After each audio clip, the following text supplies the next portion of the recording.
Hello दोस्तों, नमस्कार, प्रणाम। तो फिर मैं एक सावन का न्यू सॉन्ग लेकर आ चुका हूं, जो कि ट्रैक का नाम है देवराई ढूंढिए के आशिक बा। और आप लोग देख पा रहे होंगे, काफ़ी अच्छा गाना है।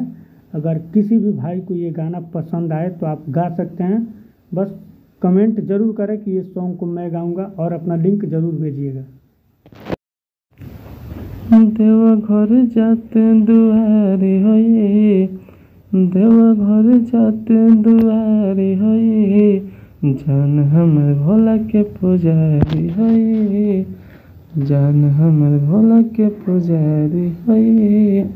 भूखल सावन के सोमारी होई, भूखल सावन के सोमारी होई, जान हमर भोला के पुजारी होई। तो चलिए आपको लेके चलते हैं फर्स्ट आंतरा की तरफ, क्योंकि काफ़ी लाजवाब है।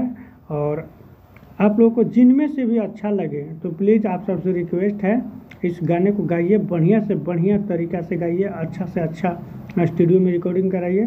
और इस गाने का लिंक मेरे पास ज़रूर भेजिए, ताकि मैं भी शेयर करूँगा और मेरा फुल सपोर्ट रहेगा। तो चलिए आंतरा आपको सुनाते हैं।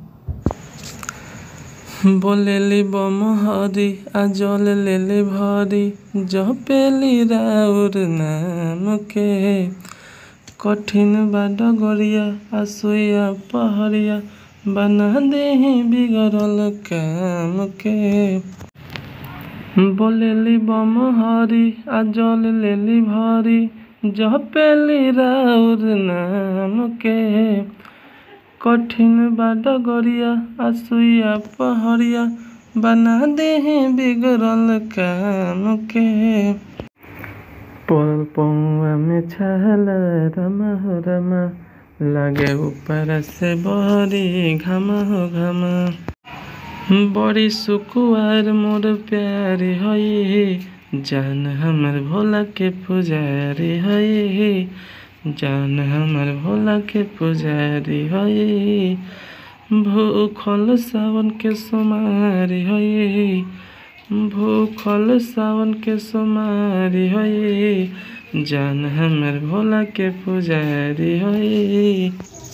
तो चलिए लेके चलते हैं आपको दूसरी अंतरा की तरफ, क्योंकि उससे भी लाजवाब है ये अंतरा। और इसमें आपको अपना नाम डालना है। तो आपको जहाँ भी अच्छा लगे, जहाँ सटीक बैठे, आपका जो भी नाम हो, आप अपना नाम वहाँ सेट कर सकते हैं। मुझे जो लगा मैं वो सेट कर दिया हूँ।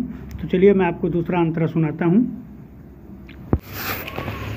सजल बाटे नगरी आ भीड़ लागल सगरी, चले निरहिया टार के, हो जाई सफल हमनी के कफल, रहुआ पजलवा डार के। सजल बाटे नगरी आ भीड़ लागल सगरी, चले निरहिया टार के, हो जाई सफल हमनी के कफल, रहुआ पजलवा डार के। कहे अमीर बेदर्दी भोला हो भोला, खाली भर देही हमनी के झोला ए भोला। बुक कइले मुखिया के गाड़ी होई, बुक कइले मुखिया के गाड़ी होई, जान हमर भोला के पुजारी होई, जान हमर भोला के पुजारी होई। भूखल सावन के सोमारी होई, भूखल सावन के सोमारी होई, जान हमर भोला के पुजारी होई, जान हमर भोला के पुजारी होई।